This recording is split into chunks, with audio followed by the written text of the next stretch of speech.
Yes, welcome back after the break. Question bank discuss कर लेते हैं चार्ज ऑफ जीएसटी का। इसके अंदर 13 क्वेश्चंस हैं, 11 12 13 भी जो है वो हमने ऐड करे हैं और टोटली अभी जो अपन डिस्कस करने वाले ये अभी के लिए 13 क्वेश्चंस है। एंड ट्रस्ट मी 11 12 13 नंबर के क्वेश्चंस जो है ना वो बेहतरीन है, मतलब वो मेरे पर्सनल फेवरेट है। पहले के क्वेश्चंस सारे नॉर्मल है, अगर प्रोविजन आपको पता है तो आपसे बन जाएगा। प्लस ये चार्ज के अंदर 2 ही सेक्शंस है जिन पे क्वेश्चन आ सकते हैं, 9.3 9.5, उनकी बात अपन अभी कर लेंगे। ठीक है, पहला क्वेश्चन मई 18 का है, सीए इंटर का। रेसिपिएंट की डेफिनेशन पूछ रखी है। रेसिपिएंट की डेफिनेशन मैंने आपको सप्लाई में ही पढ़ा दी थी, इसलिए चार्ज में वापस नहीं पढ़ाई। तो रेसिपिएंट कौन होता है, अपन ने चार्ट बनाया था। अगर कंसीडरेशन इन्वॉल्व है तो जो आदमी पैसा दे रहा है, अगर कंसीडरेशन इन्वॉल्व नहीं है तो फिर देखना पड़ेगा गुड्स का है या सर्विस का है। अगर गुड्स है बिना कंसीडरेशन के तो जिसको गुड्स डिलीवर करे वो रेसिपिएंट है, और सर्विसेज है बिना कंसीडरेशन की तो जिसको सर्विसेज अपन ने दिया है वो रेसिपिएंट है। ये यहाँ पे लिखा है। अब ये मई 18 में आया था, अभी आने की संभावना नहीं है क्योंकि मई 18 में जीएसटी नया था। तो भैया ये इसको सामने कर देंगे नो। ओके, हाँ। सेकेंड वाला question CA inter study material का है। अगेन अपने सिलेबस से रिलेटेड आरसीएम 9.3 का पूछा गया है। State the person liable to pay GST in the following independent cases. मतलब ये 1 2 3 जो है ना ये इंडिपेंडेंट है, एक में से कनेक्टेड नहीं है। Provided the recipient is in taxable territory. हमको पता है ये कि हर केस में अपन ने जो रेसिपिएंट देखे ना वो टैक्सेबल टेरिटरी में होना चाहिए, क्योंकि रेसिपिएंट अगर टैक्सेबल टेरिटरी में नहीं है मतलब इंडिया में नहीं है तो उस केस में तो एक्सपोर्ट ऑफ सर्विस हो गया, तो वहां तो पूरा कार्यक्रम ही अलग हो गया। ठीक है, पहला देखिए, service provided by arbitral tribunal to a business entity. Arbitral tribunal अगर बिजनेस एंटिटी को देता है तो जीएसटी आरसीएम पे लगता है। ये आरसीएम पे लगता है, कौन भरेगा टैक्स? टैक्स भरेगा बिजनेस एंटिटी, बराबर। अब इस क्वेश्चन में और ज्यादा अच्छी क्लैरिफिकेशन हो सकती थी, क्योंकि हमने आपको पहले ही बता रखा है कि आर्बिट्रल ट्राइब्यूनल अगर अनरजिस्टर्ड बिजनेस एंटिटी को दे रहा है तो वो एग्जम्प्ट है। तो हम यहाँ पे अपने आंसर के अंदर ही डाल सकते हैं कि भैया अगर ये बिजनेस एंटिटी रजिस्टर्ड है तभी आरसीएम लगेगा, और ये रजिस्टर्ड बिजनेस एंटिटी को खुद को जीएसटी भरना पड़ेगा। अगर ये बिजनेस एंटिटी अनरजिस्टर्ड है तो उस केस में क्या होगा, आरसीएम छोड़ो, जीएसटी ही नहीं लगता। ओके, हाँ, पहला वाला हो गया। सेकेंड वाला देखो, स्पॉन्सरशिप सर्विसेज एंट्री याद करो। Sponsorship services by any person other than company, by any person other than body corporate to body corporate और फर्म। देने वाला कौन है? By any person other than body corporate. Non body corporate रहा और वो बॉडी कॉर्पोरेट या firm को दे रहा है तो जीएसटी आरसीएम पे लगता है। यहाँ पे सर्विस देने वाली कौन है? कंपनी है, मतलब बॉडी कॉर्पोरेट है। और ये हमने क्लास में ऑलरेडी 4 क्वेश्चंस कर रखे हैं। कंपनी है मतलब बॉडी कॉर्पोरेट है। बॉडी कॉर्पोरेट अगर किसी को भी दे रही है तो आरसीएम नहीं लगता, फॉरवर्ड चार्ज मैकेनिज्म लगता है। और जीएसटी कौन पे करेगा? कंपनी पे करेगी, खुद कंपनी पे करेगी। ठीक है, कंपनी मतलब सप्लायर पे करेगा। ठीक है, थर्ड वाला, renting of immovable property provided by central government. Government ने इमूवेबल प्रॉपर्टी रेंट पे दिया, तो एंट्री नंबर 5 जो थी सर्विसेज बाय गवर्नमेंट, उसमें 2 एक्सेप्शंस थे। पहला था रेंटिंग ऑफ इमूवेबल प्रॉपर्टी और दूसरा क्या था? वो स्पेसिफाइड सर्विस अपनी एग्जम्पशन वाली, department of post, aircraft vessel, और तीसरा था transportation of goods and passengers. इसमें आरसीएम नहीं लगता। बट एक जो 5A एंट्री थी, 5A क्या बोल रहा था कि भैया renting of immovable property by government to registered business entity, RCM लगेगा। टैक्स कौन भरेगा? रजिस्टर्ड बिजनेस एंटिटी भरेगी। तो भैया चेक कर लेते हैं, पहले केस में बिजनेस एंटिटी, दूसरे केस में सप्लायर मतलब कंपनी, और तीसरे केस में रजिस्टर्ड बिजनेस एंटिटी भरेगा। ठीक है, हाँ। अब क्वेश्चन नंबर 3, स्टेट डिसाइड। ठीक है, कौन लायबल है बोल रहा है? Raghu provided sponsorship service. Raghu कौन है? ये इंडिविजुअल है। इसने we win cricket academy LLP को सर्विस दिया। स्पॉन्सरशिप सर्विस वापस याद करो, एंट्री नंबर 4, चौथे नंबर का है वो, 4th para. Sponsorship service by any person other than company, या sponsorship service by any person other than body corporate to body corporate या फर्म। किसको देना है? बॉडी कॉर्पोरेट या फर्म को देना है, तभी एलएलपी लगेगा, तभी आरसीएम लगेगा।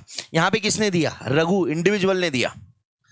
तो bye any person other than body corporate हो गया, हाँ, सप्लायर सही है।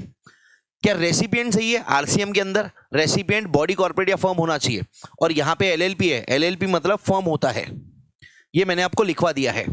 तो भैया आरसीएम लगेगा और फर्म जीएसटी भरेगा। Safe trans a GTA transported goods of Kapil and company partnership firm जो पार्टनरशिप एक्ट में रजिस्टर्ड नहीं है। जीटीए अगर स्पेसिफाइड रेसिपिएंट को सर्विस देता है, उसमें फिफ्थ वाला है partnership firm, LLP, AOP, BOI. और यहां पे मैंने स्पेसिफिकली आपको लिखवाया था कि पार्टनरशिप फर्म पार्टनरशिप में रजिस्टर्ड हो नहीं हो कोई फर्क नहीं पड़ता। पार्टनरशिप फर्म पार्टनरशिप एक्ट में रजिस्टर्ड हो नहीं हो कोई फर्क नहीं पड़ता, क्योंकि पार्टनरशिप एक्ट में रजिस्ट्रेशन कंपलसरी नहीं है, वो ऑप्शनल है। ठीक है, तो ये स्पेसिफाइड रेसिपिएंट है कपिल एंड कंपनी, तो जीएसटी कौन भरेंगी? कपिल एंड कंपनी भरेगी। ओके, ये इस पे अपन बात कर चुके हैं already, not registered under partnership act में अपन ने अपने लेक्चर में इस पे बात कर लिया है। Since LLP similar to firm, we win cricket academy भरेगा, सही बात है। दूसरे केस में पार्टनरशिप फर्म भरेगा, कपिल एंड कंपनी भरेगा, सही है। ठीक है, हाँ। Under GST law, taxes on taxable services supplied by government are payable by recipient, मतलब आरसीएम पे पेएबल है taxes by service supplied by central government, state government, local authority और यूनियन टेरिटरी। बट क्या इसके कोई एक्सेप्शन है? हाँ है ना, अभी तो बताए। दो एक्सेप्शन है, पहला है रेंटिंग ऑफ इमूवेबल प्रॉपर्टी और दूसरा क्या है? Specified services. और उस स्पेसिफाइड सर्विसेज में तीन चीजें हैं। ए है अपना डिपार्टमेंट ऑफ पोस्ट की सर्विसेज। अब ये यहां पे जो लिखा है ना, speed post, express parcel post, life insurance agency services, ये अपन एग्जाम्शन में याद कर लेंगे, आप चिंता मत करो। डिपार्टमेंट ऑफ पोस्ट की सर्विस, दूसरा एयरक्राफ्ट और वेसल रिलेटेड सर्विस, और तीसरा transportation of goods and passenger की सर्विस। तो ये बेसिकली चीजों पे जीएसटी आरसीएम पे नहीं लगता, जो कि यहाँ पे बता रखा है। बट क्या ये एग्जाम में आएगा? नहीं, मेरे को नहीं लगता एग्जाम में आने वाला है। ठीक है, हाँ। देखो, अपन ने क्वेश्चन 2 में करा स्पॉन्सरशिप, क्वेश्चन 3 में करा स्पॉन्सरशिप। समझ रहे हो? स्पॉन्सरशिप बहुत इंपॉर्टेंट है। गवर्नमेंट के केस में बस एक ही चीज पे क्वेश्चन आ सकता है, ये क्वेश्चन 3 वाला, renting of immovable property. Registered person को है तो आरसीएम है, अनरजिस्टर्ड को है तो आरसीएम नहीं है। ठीक है, हाँ। सर ये एग्जाम के लिए दोनों करने? हाँ हाँ ये भाई, यस, क्योंकि यहां पे कुछ लंबा चौड़ा नहीं है ना, ये जल्दी जल्दी हो जाएगा आपका। ठीक है, हाँ। फिफ्थ वाला, legal fees is received by Sushrut and advocate from Tatva trading company engaged in making taxable supply and located in Maharashtra having turnover of 50 lakh. मतलब ये जो सुश्रुत है ना, इसने लीगल सर्विसेज दिया होगा तत्व ट्रेडिंग कंपनी को,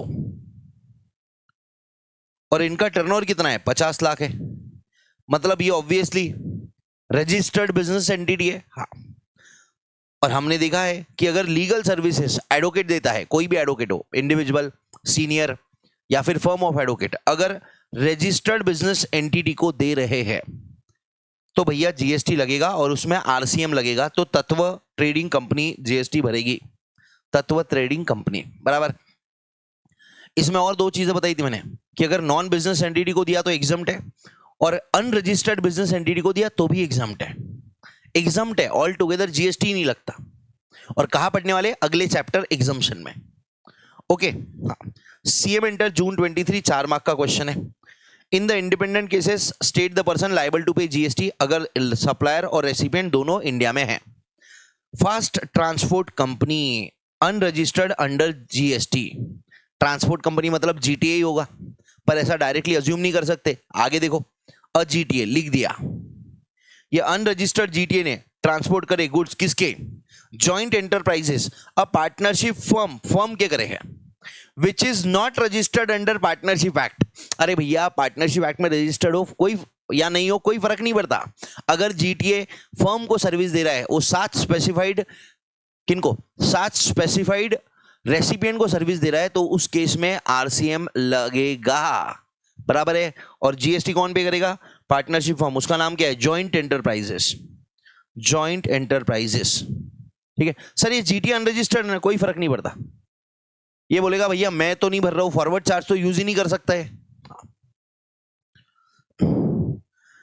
अगला क्वेश्चन, ये बहुत बढ़िया क्वेश्चन है। अगेन स्पॉन्सरशिप आ गया, अगेन स्पॉन्सरशिप आ गया, बट मैं इस क्वेश्चन में कंफ्यूज हो जाता हूं कि स्पॉन्सरशिप सर्विस किसने किसको दिया है। देखो किसने किसको दिया है। Pooja jeweller is registered under GST, paid 5 lakh for sponsorship of a beauty pageant in Mumbai to sweet company, a partnership firm which is registered under GST. भैया पहली वाली भी रजिस्टर्ड है, देने वाली पैसे और लेने वाली भी रजिस्टर्ड है। पहली बात तो ये क्लियर हो गई, दोनों रजिस्टर्ड है, खत्म लफड़ा। ठीक है, अब पैसे किसने दिया? पूजा ज्वेलर ने दिया। किसको? स्वीट एंड कंपनी को। मतलब स्वीट एंड कंपनी ने स्पॉन्सरशिप सर्विस दिया होगा पूजा ज्वेलर्स को, है ना? अरे इन्होंने ही दिया होगा ना, तभी तो पूजा ज्वेलर्स ने पैसे दिए। मैं आपको सर्विस दे रहा हूं तभी तो आपने मेरे को पैसे दिए कि ऐसे ही दे दोगे क्या? हाँ, तो sponsorship service Pooja jewellers, Pooja and company ने दिया। ये पूजा एंड कंपनी कौन है? ये फर्म है, और पूजा ज्वेलर्स लिमिटेड है यहां पे, मतलब ये है बॉडी कॉर्पोरेट। अब स्पॉन्सरशिप में क्या लिखा था? Sponsorship service by any person other than body corporate, मतलब supplier any person other than body corporate होना। ये फर्म है अपने केस में सप्लायर। क्या सप्लायर फर्म बॉडी कॉर्पोरेट है? नहीं। तो भैया सप्लायर वाला काम तो चल गया। By any person other than body corporate to body corporate, तो कौन भरेगा? आरसीएम लगेगा भैया, पूजा ज्वेलर्स भरेंगे। मैं लिटरली ये क्वेश्चन में ना, इस टाइप के क्वेश्चन में कंफ्यूज हो जाता हूं, तो मैं क्या करा, मैं भैया लिख लिया। गरीब आदमी ऐसे लिखना जरूरी है, क्योंकि मेरे को समझ ही नहीं रहा, डायरेक्ट लिखा ही नहीं है सर्विस किसने सप्लाई किया। यहां पैसों की बात चल रही है और पैसा रेसिपिएंट सप्लायर को देता है उल्टा। बट मेरा कम दिमाग है भाई अपने को, तो मैंने लिख लिया भाई, मैंने लिख लिया। ठीक है, आप भी मत शर्माना लिखने को। ओके डन है सर। हाँ देख लेते ना, पूजा ज्वेलर्स ही बोल रहा है क्या आंसर? कौन भरेगा बोल रहा है? देखो पूजा ज्वेलर्स। अब ये वाला जो स्पॉन्सरशिप का क्वेश्चन है ना, ये मेरे को सबसे अच्छा लगा। अब मैं ऊपर आऊंगा, स्पॉन्सरशिप वाला क्वेश्चन ये उड़ा दूंगा। अच्छा, अभी नीचे वाले केस में फर्म था, ये वाला क्वेश्चन उड़ाऊं क्या? सेफ ट्रांसफर वाला? नहीं, ये अच्छा है। क्यों अच्छा है पता है? क्योंकि ये क्वेश्चन में नॉट रजिस्टर्ड वाली पार्टनरशिप है, तो इसको रहने देता हूं। वो जो ऊपर वाला है ना, कहा गया?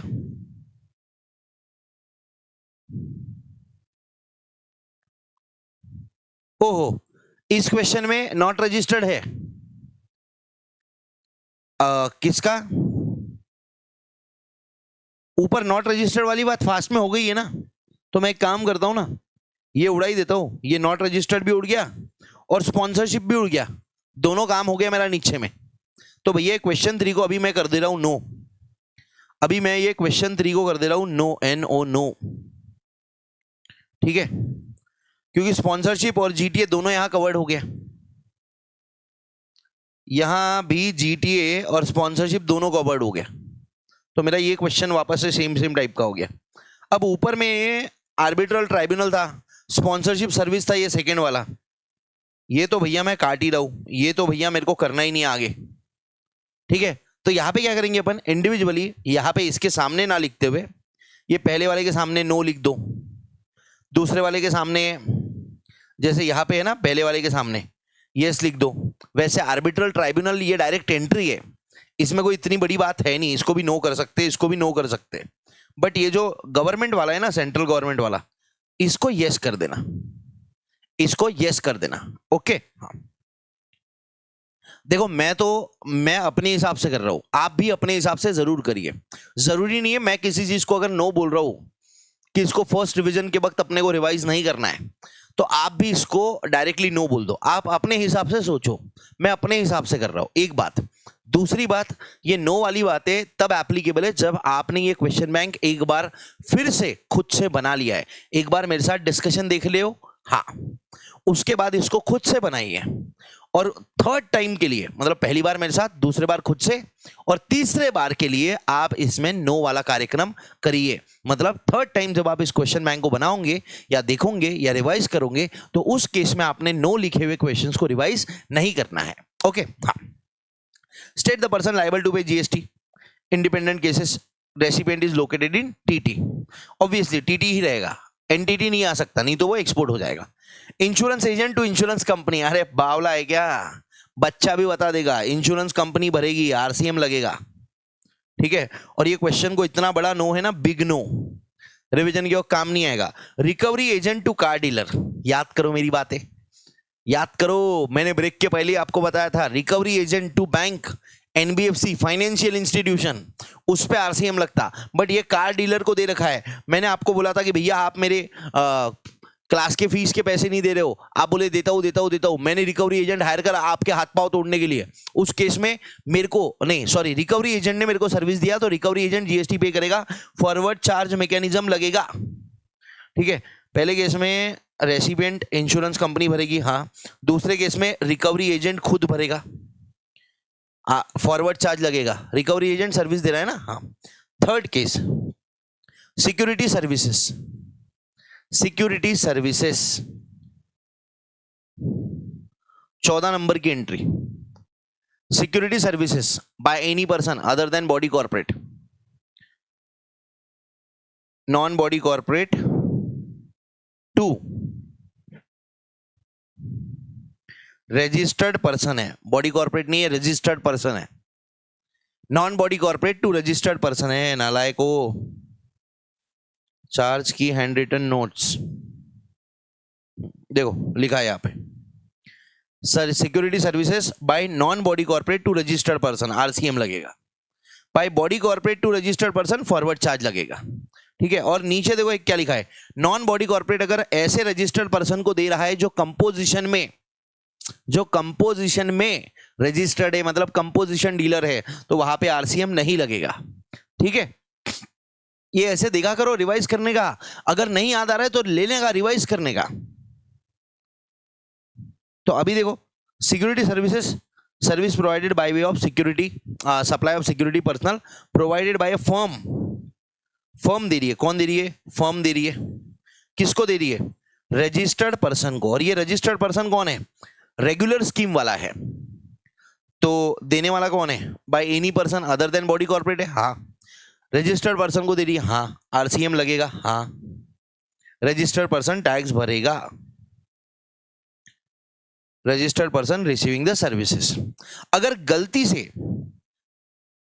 से यहां पे लिखा रहता कि रेगुलर स्कीम में नहीं, कंपोजिशन स्कीम में वो रजिस्टर्ड है, तो उस केस में फर्म टैक्स भरती, ठीक है ना। कंपोजिशन डीलर में आरसीएम नहीं लगता, मतलब अगर अदर देन बॉडी कॉर्पोरेट, ये देखो ना, ये लिखवा है ना, अगर non body corporate CMP composition person को दे रहा है तो आरसीएम नहीं लगता। याद रखो मेरी बातें, ठीक है, ओके। अब इसके अंदर क्या करना है सर, इसके अंदर का क्या करना है,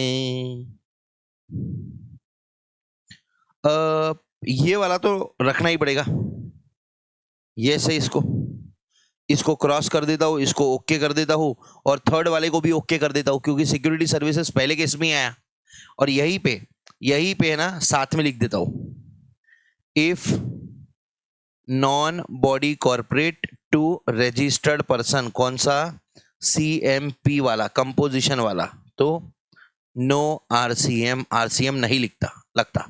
क्वेश्चन बैंक पढ़ूंगा तो और रिवीजन होंगे, क्वेश्चन बैंक के साथ साथ भी रिवाइज करूंगा। वो क्रिटिकल पॉइंट ये क्वेश्चन में नहीं है बट एग्जाम में आ सकता है, ओके है, हाँ। 8th वाला,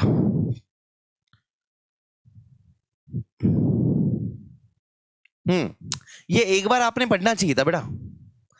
8th वाला, 11, 12, 13 में मैं आपको दूंगा टाइम पढ़ने के लिए, 10th तक कुछ खास है नहीं, मतलब सीधे क्वेश्चन है। Ram is an insurance agent, इसको कमीशन मिला 12 लाख का इंश्योरेंस कंपनी से। इंश्योरेंस कंपनी ने इसको पैसा दिया, क्योंकि इंश्योरेंस एजेंट इंश्योरेंस कंपनी को सर्विसेज दे रहा है। जीएसटी कौन भरेगा, इंश्योरेंस कंपनी भरेगी आरसीएम पे, बराबर है, हाँ।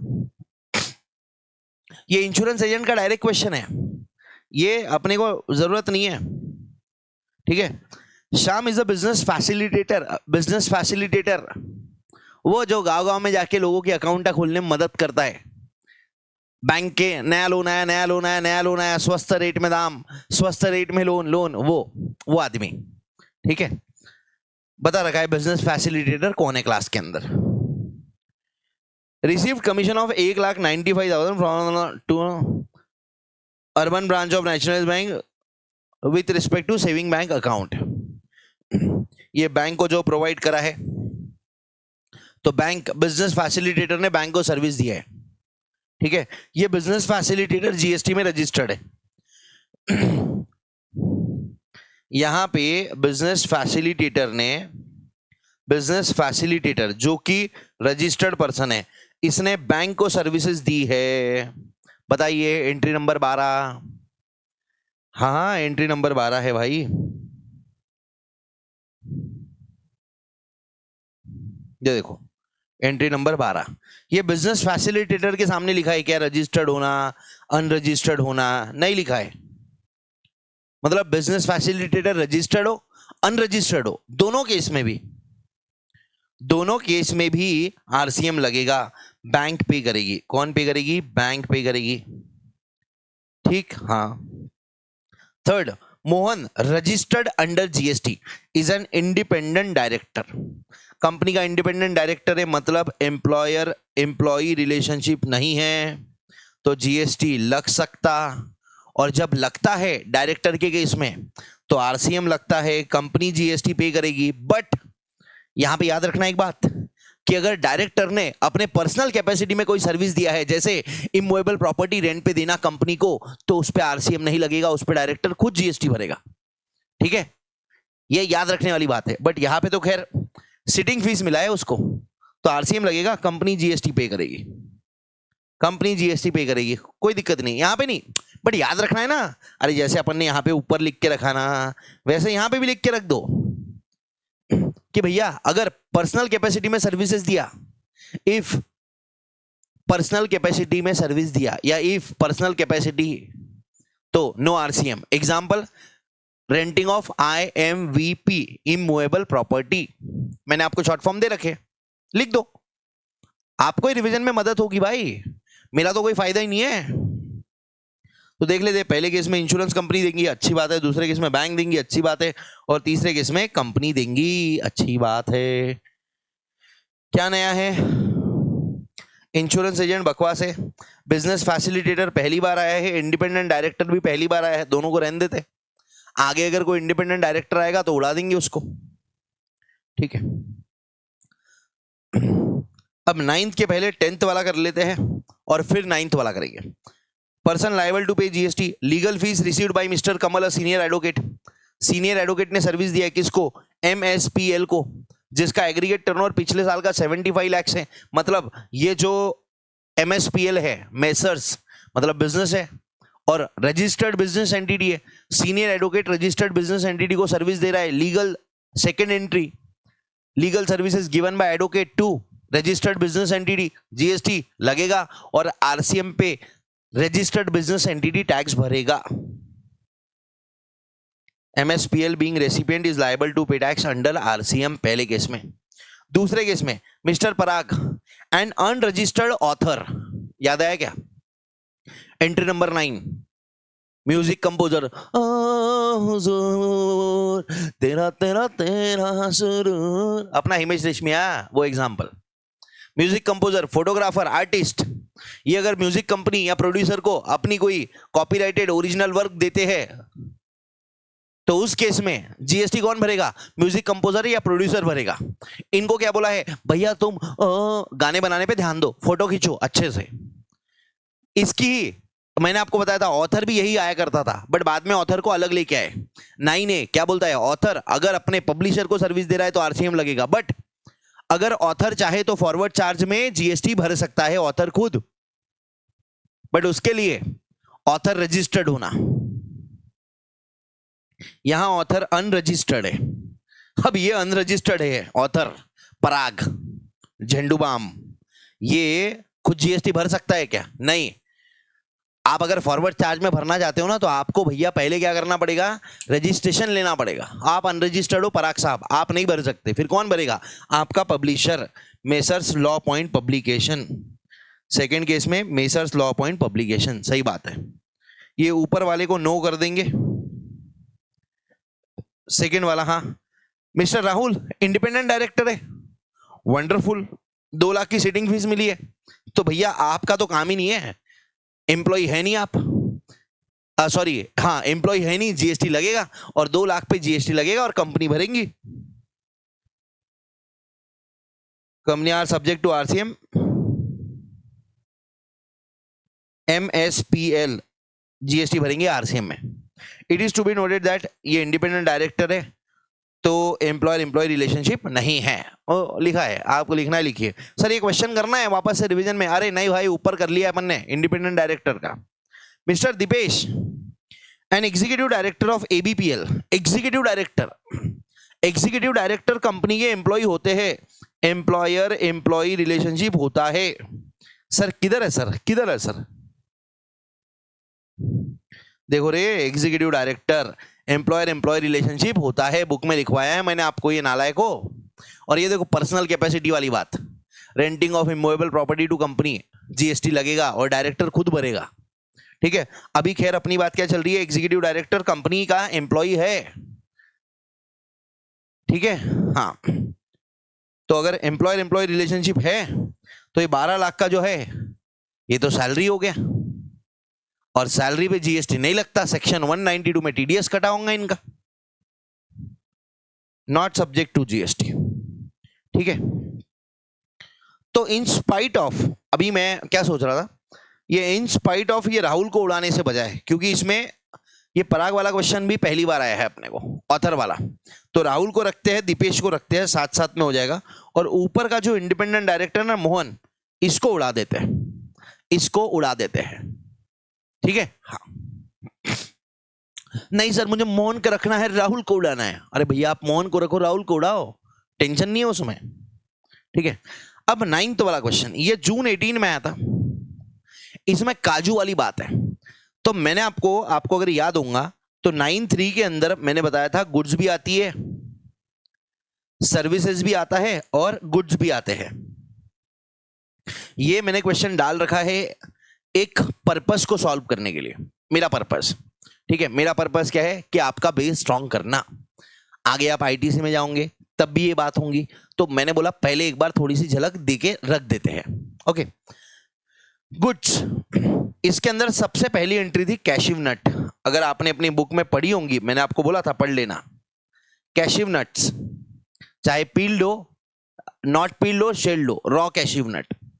रॉ कैशिव नट अगर फार्मर बेचता है किसी कंपनी को या रजिस्टर्ड पर्सन को, तो उस केस में रजिस्टर्ड पर्सन आरसीएम पे जीएसटी भरेगा, इन पे आरसीएम लगता है। अभी स्क्रैप के अंदर एक अमेंडमेंट आई है, स्क्रैप भी अगर रजिस्टर्ड पर्सन को बेचा जाएगा तो उसमें भी आरसीएम लगेगा, बराबर। ये समझाने के लिए नहीं बोला मैंने आपको, उसके लिए क्वेश्चन नहीं डाला है मैंने। ठीक है, देखो एक बार क्वेश्चन पढ़ो मेरे साथ में। Velmurugan of Panruti Tamil Nadu, a farmer sold raw cashew nut, जो उसके खेत में बने हैं, किसी कंपनी को जो जीएसटी में रजिस्टर्ड है। रेट कितना है 5%, वैल्यू ऑफ गुड्स है 1 लाख। 1 लाख पे जीएसटी कितना लगेगा, 1 लाख का 5%, 5,000 रुपए का जीएसटी लगेगा, बराबर है। जीएसटी लाइबिलिटी कितनी की है, 5,000 रुपए। और कौन भरेगी, ये कंपनी भरेगी। क्या नाम है कंपनी का, राजेश इंटरनेशनल ऑफ चेन्नई। ठीक है, in case of supply of cashew nut not shelled or peeled by an agriculturist to a registered person, the registered person who purchases the goods is liable to pay GST under RCM, Rajesh international भरेगा। ठीक है, अब ये 5,000 रुपए जो भरने हैं ना, याद रखिएगा ये हमेशा आपको अपने कैश लेजर से भर सकते हैं आप, मतलब आरसीएम के तहत। अब एक कॉन्सेप्ट समझ लो, आरसीएम के तहत, ये मैंने क्लास में इसलिए नहीं बताया क्योंकि आगे वापस से आईटीसी में आने वाला है। आरसीएम में जो आपको जीएसटी की लायबिलिटी भरनी है, आप उसके अगेंस्ट आपके पास जो आईटीसी पड़ा है वो यूज नहीं कर सकते, कैश लेजर से भरो। ITC cannot be used. अब ये आदमी क्या बोलेगा, राजेश इंटरनेशनल, ये बोलेगा ठीक है 5,000 भरने गवर्नमेंट को, मेरे पास आईटीसी पड़ा है उसको एडजस्ट कर लेते। नहीं, आईटीसी आप अपने सेल्स पे, आपने जो सेल किया है ना उस पे जो जीएसटी कलेक्ट करा है, वो जो आपको बेचना भरना है गवर्नमेंट को, उस जीएसटी के अगेंस्ट आप अपने परचेसेस पे का जीएसटी जो लगा है उसका आईटीसी यूज कर सकते हो। बट आरसीएम पे जो टैक्स आता है, ये टैक्स हमेशा आपको कैश में भरना पड़ता, इसको आप आईटीसी से एडजस्ट नहीं कर सकते। याद रखना, आरसीएम, ये आरसीएम पे जो टैक्स भर रही है, आरसीएम पे जो टैक्स भरा जा रहा है, ये जो राजेश इंटरनेशनल भर रही है, राजेश इंटरनेशनल 2 टाइप के टैक्स भरेगी।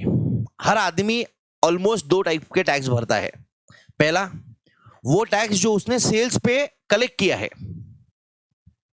आउटपुट जीएसटी, और दूसरा इनवर्ट सप्लाई, जो परचेस पे आरसीएम लगता है ना, उसका भी टैक्स आपको भरना पड़ेगा। तो जो आपका आउटवर्ड सप्लाई है, जो आपका सेल है, उस पे का जो जीएसटी है ना, उसके अगेंस्ट आप आईटीसी यूज कर सकते हो। आपके सेल पे जो जीएसटी कलेक्ट किया है उसके पेमेंट के अगेंस्ट आप आईटीसी यूज कर सकते हो, ठीक है। बट जो आरसीएम के केस में आपने परचेस कराए, परचेस के लायबिलिटी के अगेंस्ट, अब परचेस के अंदर लायबिलिटी कब आती, जब आरसीएम है। नहीं तो अपन क्या करेंगे, अपन तो सप्लायर को दे देंगे ना भाई डायरेक्टली पैसा फॉरवर्ड चार्ज में। तो आरसीएम में ये 5,000 राजेश इंटरनेशनल को देना है, किसी फार्मर ने राजेश इंटरनेशनल को दिया, राजेश इंटरनेशनल ने बेचा है क्या फार्मर को, नहीं सर खरीदा है, फिर इस पे जीएसटी राजेश इंटरनेशनल क्यों दे रहा है, क्योंकि वो उसका आरसीएम वाला सप्लाई है, उसने आरसीएम वाला सप्लाई परचेज करा है, गुड्स परचेज करी है। तो ये 5,000 आप हमेशा कैश लेजर से ही भरोगे, इसमें आईटीसी यूज नहीं हो सकता, ठीक है। यहां पे दे रखा है इनके पास 4,000 का आईटीसी है, भैया कुछ नहीं होगा, ये 4,000 के आईटीसी से आपको भरना पड़ेगा क्या, 5,000 का कैश लेजर से जीएसटी। अब ये तमिलनाडु में है और राजेश चेन्नई की है कंपनी, मतलब चेन्नई भी तमिलनाडु में है, तमिलनाडु मतलब 2.5% 2,500 सीजीएसटी और 2,500 एसजीएसटी, इनको अपने कैश लेजर से भरना पड़ेगा, ठीक है। अब वो कैसे भरते हैं वो सारा अपन आगे पेमेंट ऑफ जीएसटी में देखने वाले, ओके। बस आपको एक कॉन्सेप्ट बताना था। क्या कॉन्सेप्ट है, जो आरसीएम के तहत आपको जीएसटी पे करना है गवर्नमेंट को, आप उसमें अपना आईटीसी यूज नहीं कर सकते।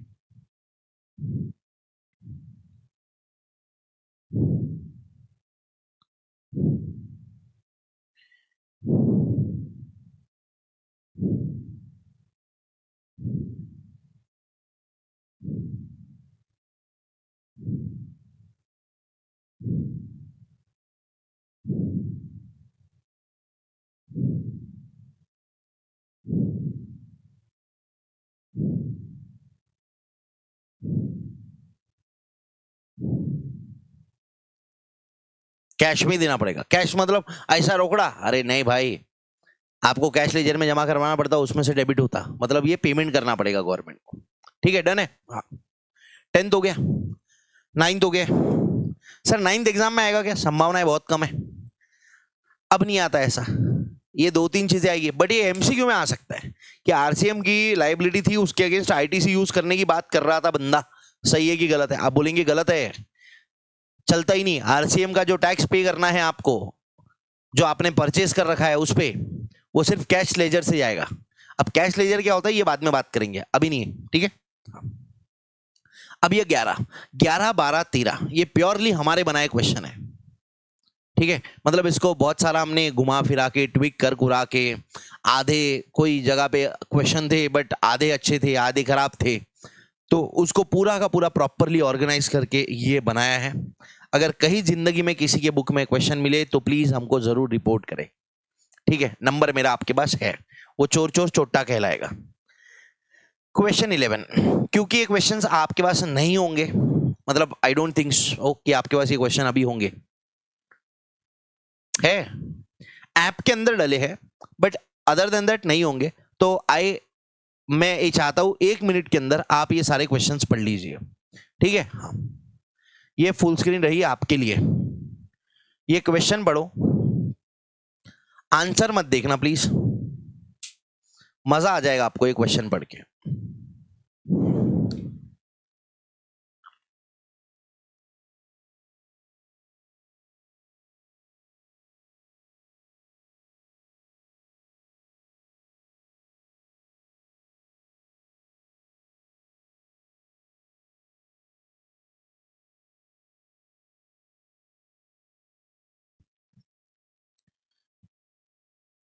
आई होप पढ़ लिया होगा। आ जाते हैं। मिस्टर सैम, ठीक है, booked a motor cab, cab है सबसे पहला। चलो रिवाइज करते हैं 9-5 को। ओयो बस, बस में 2 था, कंपनी रही तो कंपनी खुद भरेगी, कंपनी रही तो फॉरवर्ड चार्ज है, और अदर्स रहे तो आरसीएम है। ठीक है, 1 2 तीसरा और चौथा ओला, नहीं पहला वाला ओला था रे भाई, मोटर कैब मैक्सी कैब, पहला ओला था, ओला ओयो नहीं, ओला बस ओयो अर्बन कंपनी, ये दोनों के केस में अनरजिस्टर्ड पर्सन है तो ही आरसीएम रहेगा, रजिस्टर्ड पर्सन है सप्लायर तो फॉरवर्ड चार्ज मैकेनिज्म रहेगा, सप्लायर खुद जीएसटी भरेगा। ओके, और 5वां रेस्टोरेंट, तो उसमें भी ईसीओ जीएसटी भरेगा, और अगर बड़े होटल में है तो फिर 7,500 पर डे के ऊपर का रेंट है, तो फिर सप्लायर खुद मतलब रेस्टोरेंट वाला खुद भरेगा। ये कर लिया मैंने स्क्रिबल, हो गया मेरा रिवाइज। सर वो आपको याद है, हमको याद नहीं है, ये क्या है, ये स्पेसिफाइड सर्विसेज है, याद रखिएगा। अगर ये सर्विसेज के अलावा कोई और सर्विस ईसीओ के थ्रू दी जा रही है तो उस केस में आरसीएम सॉरी ईसीओ जीएसटी नहीं भरता। ये आरसीएम लिख दिया ना मैंने, ईसीओ लिखना चाहिए था, या आरसीएम लिख दिया मैंने, ईसीओ लिखना चाहिए था। हाँ, यहां पे हमेशा ईसीओ भरेगा, गॉट इट। हाँ, तो उस केस में जीएसटी ईसीओ नहीं भरता है, नॉन स्पेसिफाइड सर्विसेज और गुड्स के केस में ईसीओ जीएसटी नहीं भरता, सप्लायर ही भरता है। ईसीओ उसमें सेक्शन 52 के तहत टैक्स डिडक्ट करता है। क्लियर है, ये प्रोविजन है भाई, रिवाइज करवा रहा था, पढ़ा दिया है ऑलरेडी। क्या है भैया, बुकड मोटर कैब, कैब है ओयो सॉरी ओला, मैं बहुत कंफ्यूज हो जाता हूं इसमें, इन दोनों में हमेशा। ओला कौन भरेगा, अब ओला के अंदर कोई भी रहो, सप्लायर जो है ड्राइवर रजिस्टर्ड हो अनरजिस्टर्ड हो कोई फर्क नहीं पड़ता, ईसीओ भरेगा, जूम राइड भरेगी। ठीक है, ये ऐप है जूम राइड, कौन भरेगा, जूम मोबाइलिटी कंपनी, ईसीओ भरेगा। Second, Prisha booked housekeeping services, urban company वाला, यहां पे सप्लायर अगर अनरजिस्टर्ड है तो ईसीओ भरेगा, सप्लायर अगर रजिस्टर्ड है तो सप्लायर खुद भरेगा। Okay, booked housekeeping for our home through quick clean app, the cleaner is unregistered individual, मतलब सप्लायर अनरजिस्टर्ड है तो तो जीएसटी कौन भरेगा, ईसीओ भरेगा, इस केस में भी ईसीओ भरेगा, सेकंड में भी। Third, Pranav booked hotel OYO, OYO OYO वाला आ गया, ठीक है, which stay platform which is run by Stay Easy Private Limited and ECO. The hotel owner is unregistered. Again same, यहाँ पे भी ओयो जैसा है, ओयो का ही काम है, ऊपर थर्ड सेकंड वाला अर्बन कंपनी था, ये ओयो वाला है। होटल ओनर मतलब जो होटल की सर्विसेज सप्लाई कर रहा है वो अनरजिस्टर्ड है तो ईसीओ भरेगा। Food from a stand alone restaurant, restaurant बड़े होटल में रहा तो सप्लायर भरेगा, नहीं तो ईसीओ भरेगा, कौन भरेगा, ईसीओ भरेगा। Fifth, Pooja booked bus ticket, bus ticket book करिए, बस टिकट बुक करिए, ठीक है, किससे, सर बस टिकट तो स्पेसिफाइड सर्विस में नहीं आती ना, अरे आती ना, वो ओमनी बस क्या है, वो पूरा पढ़ो तो सही, गो ट्रैवल ऐप के थ्रू कराए। The bus was 15 seater omni बस, ओमनी बस है, बस के केस में अगर सप्लायर कंपनी है तो कंपनी भरेंगी, और कंपनी के अलावा कोई और है तो ईसीओ भरेगा। By a partnership firm, firm operate कर रही है, कंपनी नहीं ऑपरेट कर रही, supplier is not a company, तो इस केस में जीएसटी कौन भरेगा? अगेन ईसीओ भरेगा। बोले सर सभी केस में ईसीओ भर रहे हैं। अरे भाई बहुत अलग अलग है, रुको। रजिस्टर्ड होटल, आहा ओयो, सप्लायर रजिस्टर्ड है, listed room on OYO, OYO पे रूम लिस्ट करी है, पर होटल ओनर कौन है? रजिस्टर्ड है, तो इस केस में सप्लायर भरेगा जीएसटी। ठीक है। Zomato deliver food from a restaurant located in a hotel, बड़े होटल में होगा क्या? 8,200 पर रेंट है, बड़े होटल में रेस्टोरेंट है, तो जीएसटी कौन भरेगा? रेस्टोरेंट खुद भरेगा। यहां पे लिखा है रेस्टोरेंट इज रजिस्टर्ड, अरे रेस्टोरेंट रजिस्टर्ड हो नहीं हो कोई फर्क नहीं पड़ता, बड़े होटल में होना।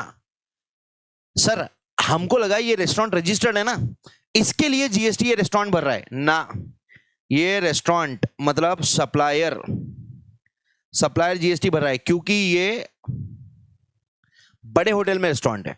अब यहां पे अगर लिखा होता ना अनरजिस्टर्ड है तो भी कोई फर्क नहीं पड़ता था, वो रेस्टोरेंट ही भरता था। सर पर उसके लिए उसको रजिस्ट्रेशन लेना पड़ता था। हाँ लेता था ना वो। आप ये दिमाग में मत डालो कि उसको रजिस्ट्रेशन लेना पड़ रहा है, सर बहुत गलत बात है सर, आप वो फालतू काम मत करो। रजिस्टर्ड सप्लायर रजिस्टर्ड है नहीं है, मैंने जो पढ़ाया उतना ध्यान रखो, बात खत्म है। पहले केस में कौन भर रहा है? ईसीओ भर रहा है, मतलब जूम मोबिलिटी भर रही है, सही है। दूसरे केस में भी पहला दूसरा तीसरा चौथा पांचवा ईसीओ भर रहा है, ईसीओ भर रहा है, ईसीओ भर रहा है, GST is payable by eco. Fourth में भी फूड फ्लाई लिमिटेड, फोर्थ में फूड फ्लाई लिमिटेड कौन है? ऐप है, बराबर है, ईसीओ।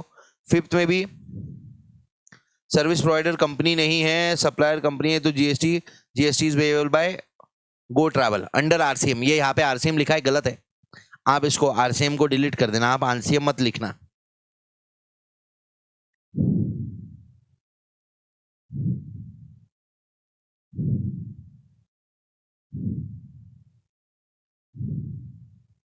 ठीक है। 6 में सप्लायर भरेगा, होटल ओनर। 7th में रेस्टोरेंट वाला। डन है? मजा आया? मजा आया ना? 12th वाला करो और मजा आएगा। लेवल धीरे धीरे बढ़ रही थी, 13th वाले की लेवल तो अलग लेवल पे, उसकी लेवल ही अलग है। अच्छा जिसको क्वेश्चन आ रहे हैं मतलब आपकी अच्छे से पढ़ाई हो गई है, नहीं आ रहे उसको पढ़ना पड़ेगा। अब अभी वाला क्वेश्चन मैंने बोला 11 अलग लेवल पे, पर बेसिक था, मेरे को तो आ गया ना।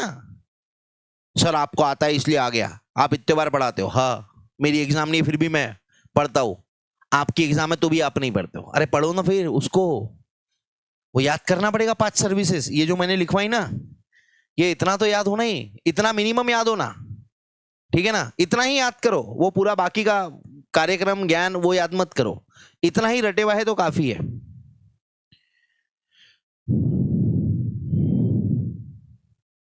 करो,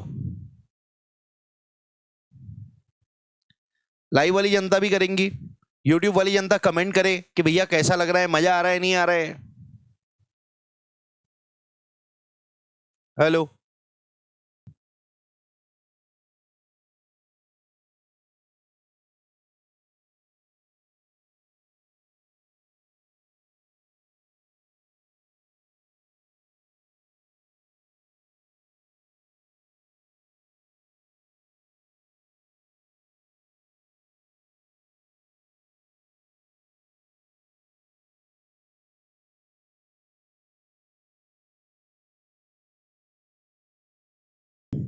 चलिए, Atharva booked N AC motor cab, cab book करी है, कैब बुक करी मतलब पहला वाला ही केस है, कौन सा?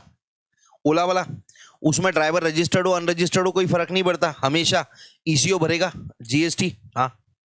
Second, Sneha ordered food from chefs delight a restaurant situated inside a hotel charging 8,500। ओहो, बड़े होटल में छोटा रेस्टोरेंट नहीं, बड़े होटल में रेस्टोरेंट है, बड़े होटल में रेस्टोरेंट है, तो फिर कौन भरेगा? सप्लायर खुद भरेगा। आगे का पढ़ने की बात ही नहीं है, ये ग्रब फास्ट ऐप से कराए, ये तो ईसीओ है, ईसीओ थोड़ी भर रहा है, यहाँ पे सप्लायर भर रहा है। क्यों? रेस्टोरेंट अगर नॉर्मल रेस्टोरेंट है, बड़े होटल में अगर रेस्टोरेंट है तो वहां पे सप्लायर खुद भरेगा, और अदर केसेस में ईसीओ भरेगा। बट यहाँ पे ये होटल को, ये रेस्टोरेंट कौन से होटल में है? बड़े होटल में 8,500 रेंट है, सप्लायर भरेगा। Reserved home stay through urban rooms platform operated by urban room company. Home stay मतलब वही होटल, मतलब ओयो की सर्विसेज। यहां पे हमको क्या देखना है, सप्लायर रजिस्टर्ड है कि अनरजिस्टर्ड है। The property is owned by unregistered individual, supplier unregistered है, फिर यहां पे कौन भरेगा, ईसीओ खुद भरेगा, जीएसटी ईसीओ भरेगा। ठीक है। Mrs Anjali booked a part time cook from home use for home use via Helpmate app which connects household with unregistered service providers. ये क्या है, ये वो अर्बन कंपनी का कार्यक्रम है, हाउसकीपिंग सर्विसेज है, ये हाउसकीपिंग सर्विसेज है। तो यहां पे सप्लायर कौन है, अनरजिस्टर्ड है। ये ऐप क्या करता है, अनरजिस्टर्ड सर्विस प्रोवाइडर को लोगों से मिलाता है। तो सर्विस प्रोवाइडर्स कौन रहते हैं इसमें, अनरजिस्टर्ड। ये कुक कौन होंगे, अनरजिस्टर्ड। सप्लायर अनरजिस्टर्ड है, जीएसटी कौन भरेगा, ईसीओ भरेगा। ECO supplier, ECO ECO. पहले केस में motor cab provider, since the ECO is located in TT it is liable to pay GST, ECO भरेगा। दूसरे केस में सप्लायर भरेगा, तीसरे केस में ईसीओ अर्बन रूम्स लिमिटेड भरेगा, और चौथे केस में भी ईसीओ भरेगा। डन है। अब ये 13 क्वेश्चन, ये अलग लेवल पे जहर क्वेश्चन है, गहरा क्वेश्चन है, गहरा गहरा। मैं चाहता हूं इसको भी पढ़ लो एक बार जल्दी से। बस ये हो गया कि हो गया। बनाए रखो सब्र, एनर्जी बनाए रखो बच्चों, बनाए रखो। 30 सेकंड दे रहा हूं मैं, 1 मिनट ले लो, बाकी ज्यादा टाइम लग रहा है तो पॉज करके कर लो।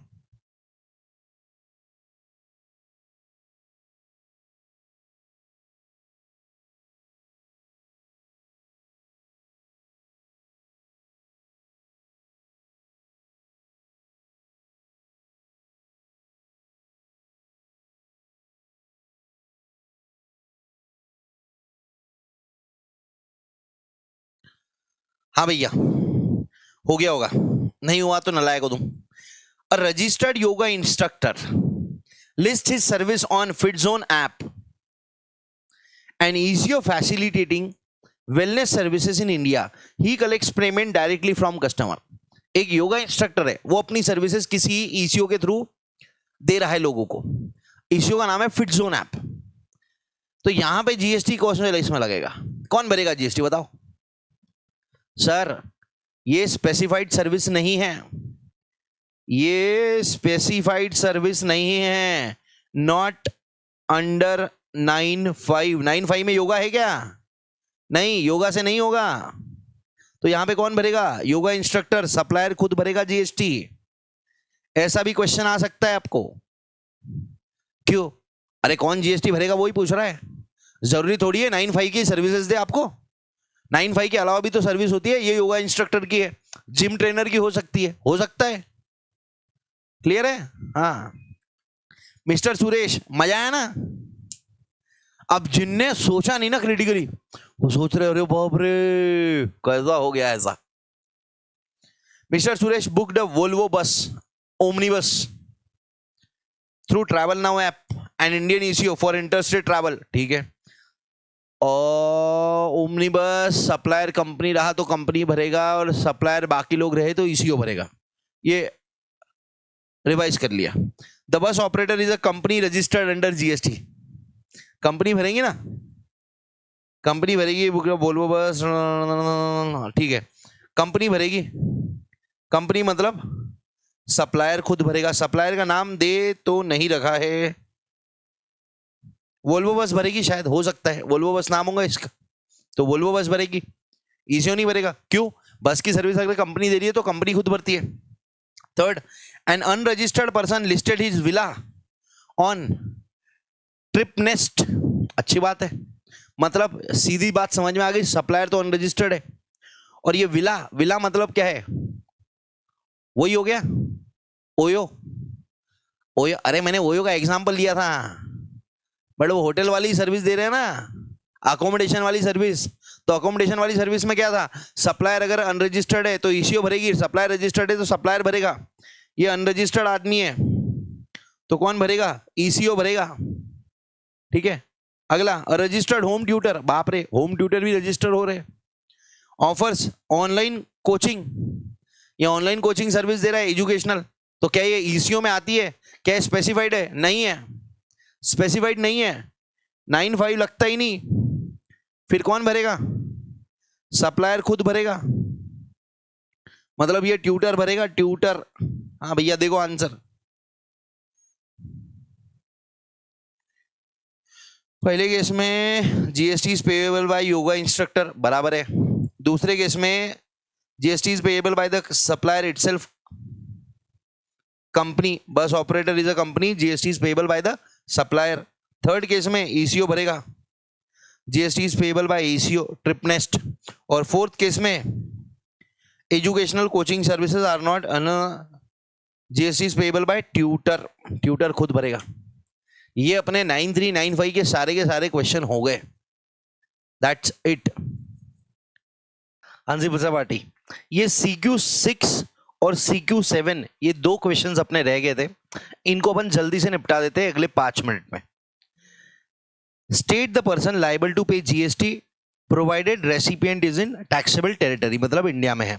सबसे पहला, ABC limited paid 1 lakh to independent director. Independent director company का एम्प्लॉय नहीं होता, इंडिपेंडेंट डायरेक्टर कंपनी का एम्प्लॉय नहीं होता, एम्प्लॉयर एम्प्लॉय रिलेशनशिप नहीं है, जीएसटी लगेगा।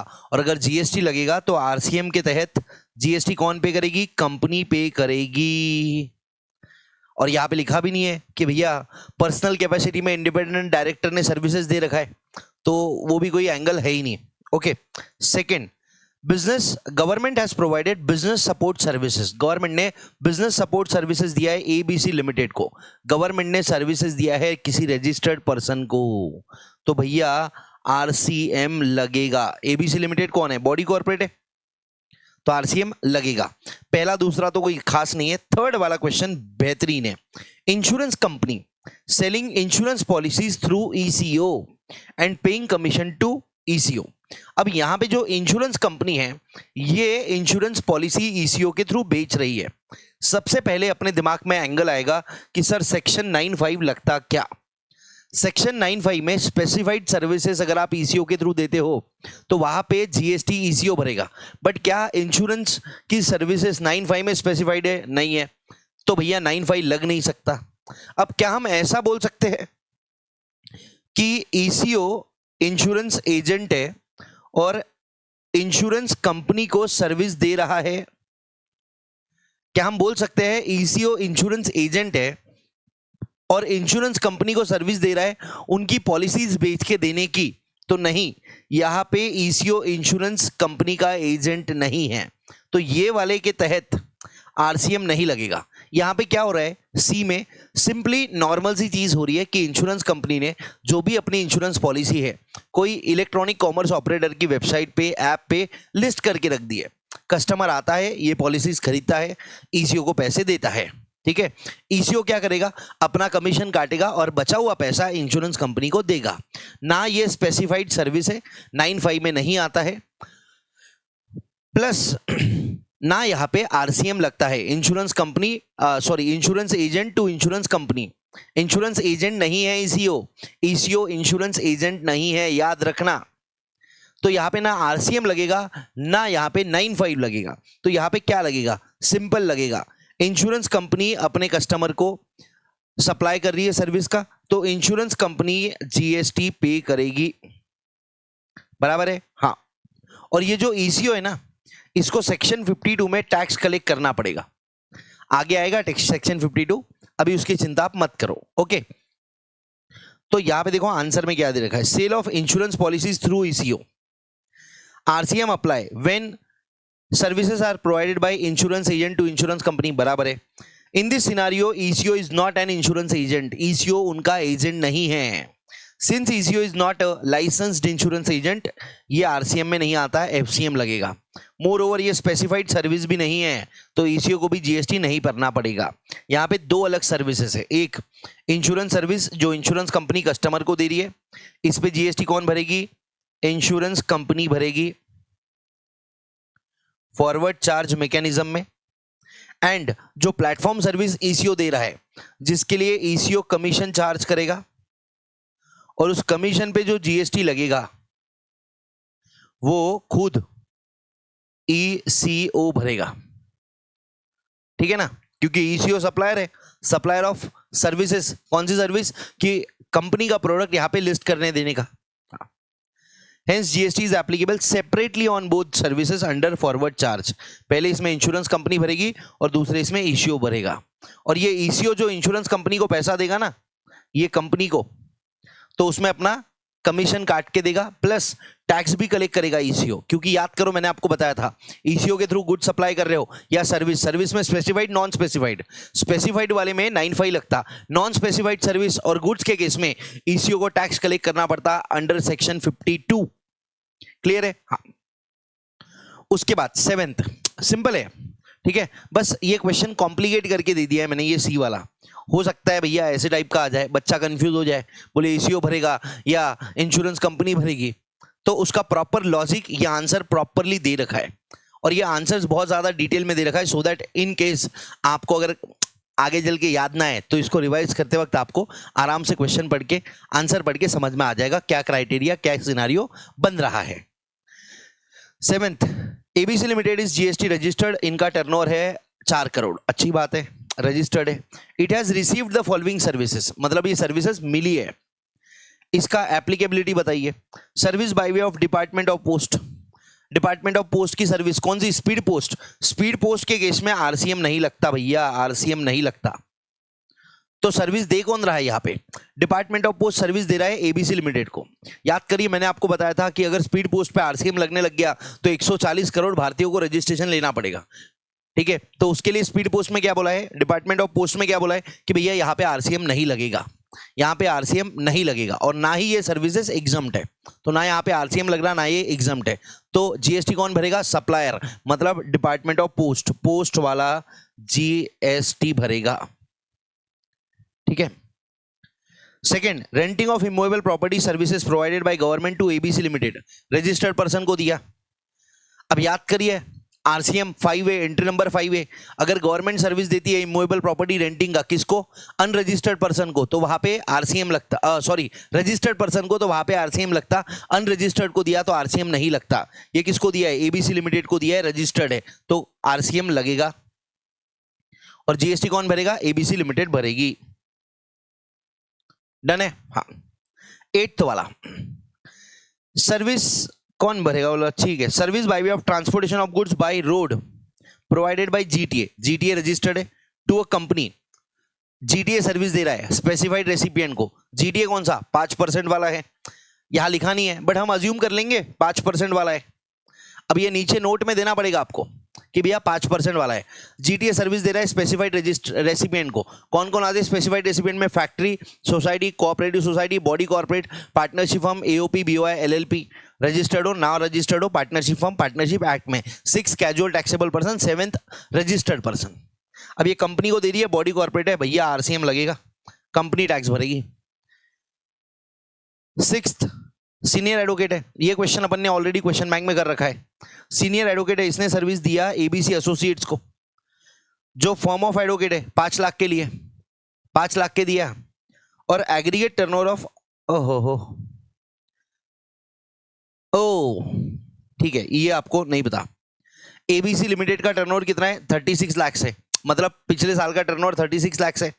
ए ने सर्विसेज दिया एबीसी लिमिटेड को, ठीक है, और ये एबीसी लिमिटेड रजिस्टर्ड पर्सन होंगी क्योंकि इनका पिछले साल का टर्नओवर क्या है? 36 लाख है इससे, तो इसको मैं बोल सकता हूं रजिस्टर्ड बिजनेस एंटिटी है ये। हाँ जी बिल्कुल। तो RCM entry number 2, legal services given by advocate, any advocate, 2 registered business entity. वहां पे सिर्फ बिजनेस एंटिटी लिखा था, मैंने आपको बताया था अनरजिस्टर्ड वाला तो माफ है, इसलिए रजिस्टर्ड लिखा है अपन ने। अनरजिस्टर्ड वाले पे जीएसटी नहीं लगता, आगे एग्जाम्पशन में पढ़ेंगे अपन वो, ठीक है। तो भैया यहां पे कौन भरेगा? ये खुद भरेंगे, ये खुद भरेंगे, एबीसी लिमिटेड भरेंगे। अब आपको पता है मैं ये कंफ्यूज क्यों हो गया? कंफ्यूज मतलब मेरी आंखें एकदम से ऐसे क्यों हो गई कि ये सर्विस फर्म ऑफ एडवोकेट को दी है, एक सीनियर एडवोकेट ने फर्म ऑफ एडवोकेट को दिया है। तो आगे हम एग्जाम्पशन में पढ़ेंगे कि अगर इंडिविजुअल एडवोकेट या फर्म ऑफ एडवोकेट, एक इंडिविजुअल एडवोकेट या फर्म ऑफ एडवोकेट दूसरे एडवोकेट्स को सर्विस देती है तो वो एग्जम्प्ट है। बट अगर senior advocate firm of advocate को सर्विस देता है वो एग्जाम नहीं है। ये सीनियर एडवोकेट है ना, इसको सीनियरिटी का मार्च चढ़ गया है, तो ये अपने वालों को एडवोकेट को जो सर्विस दे रहा है ना, उस पे भी जीएसटी लग रहा है, वो माफ नहीं है। तो इसलिए ये सीनियर एडवोकेट ने किसको दिया? फर्म ऑफ एडवोकेट को, तो इस पे जीएसटी लगता है। अभी अगर मैंने जो बोला नहीं समझ में आया होगा तो आगे एग्जामिनेशन में समझ में आ जाएगा।